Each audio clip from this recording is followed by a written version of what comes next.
Matthew Meinecke is a Christian preacher who evangelizes at major public events. Matthew often holds up signs, hands out literature, and reads the Bible aloud. In June of 2022, Matthew attended two separate events in Seattle, Washington. A protest due to the United States Supreme Court ruling overturning Roe v. Wade and the Seattle Pridefest.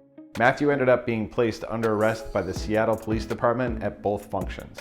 Matthew alleged that the Seattle Police Department violated his rights and he sued. This week, we're going to look at Meinecke versus Seattle, a 2024 Ninth Circuit Court of Appeals opinion involving First Amendment content-based restrictions. I'm Steve Serbalik, and I'm a panel attorney for ASCOPS in Arizona.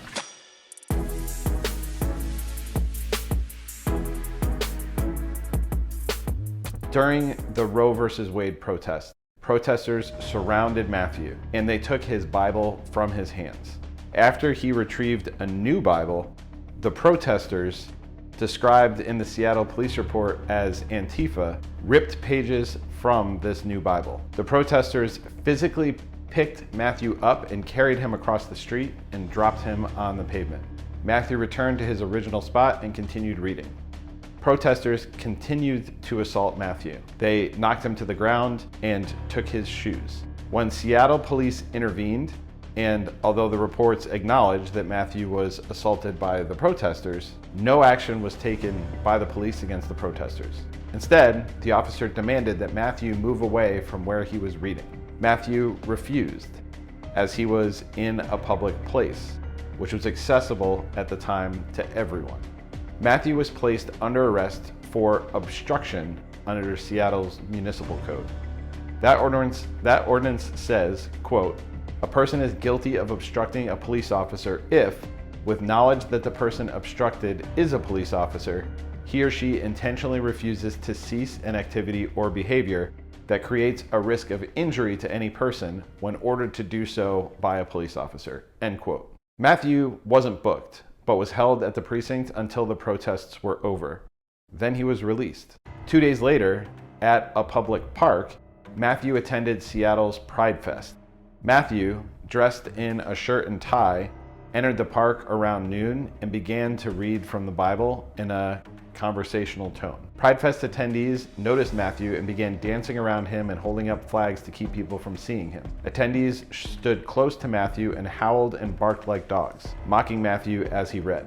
Matthew did not engage with them. Another person poured water on Matthew's Bible, but Matthew continued to read aloud.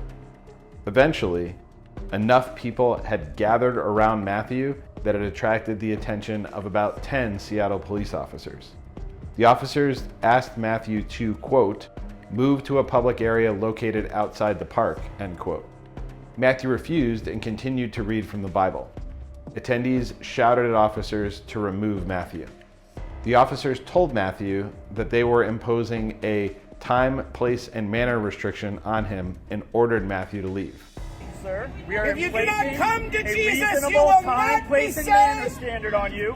And You I'm must asking you to move over repent there, and believe in the or you gospel are of risking Jesus arrest Christ. for obstruction.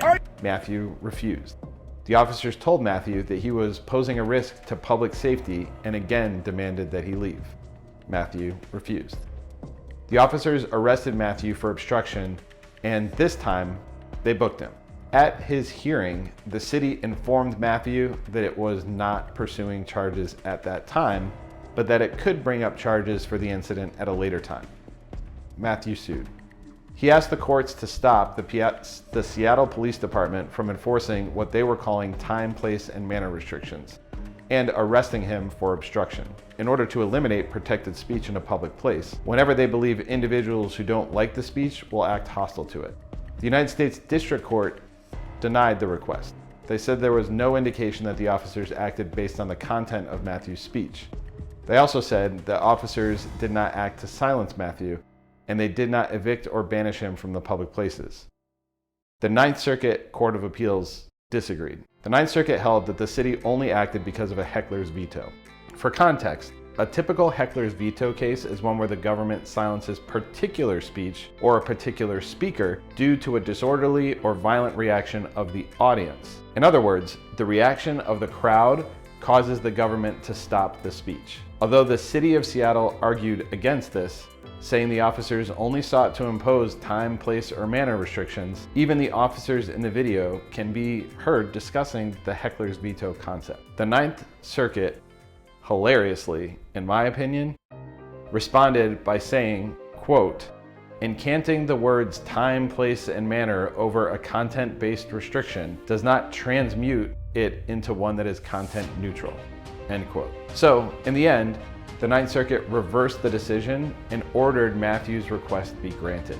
There were other ways to stop or prevent the violence against Matthew. Officers could have set up barriers around Matthew to keep people away. They could have encircled Matthew. They obviously had enough officers. They could have told protesters to step back. They certainly could have arrested people who assaulted a man, destroyed his property, and stole his shoes. But instead, they arrested Matthew to keep a mob happy. And the Ninth Circuit held that is not what the First Amendment allows. If you have any questions or comments, please leave them in the comment section down below. Don't forget to like, follow, and turn on notifications. It helps these videos go out to more interested viewers. Be on the lookout for new videos. They come out every Sunday at 5:30 p.m. Arizona time. I'm Steve Cerbalic. Thanks for watching. Stay safe out there.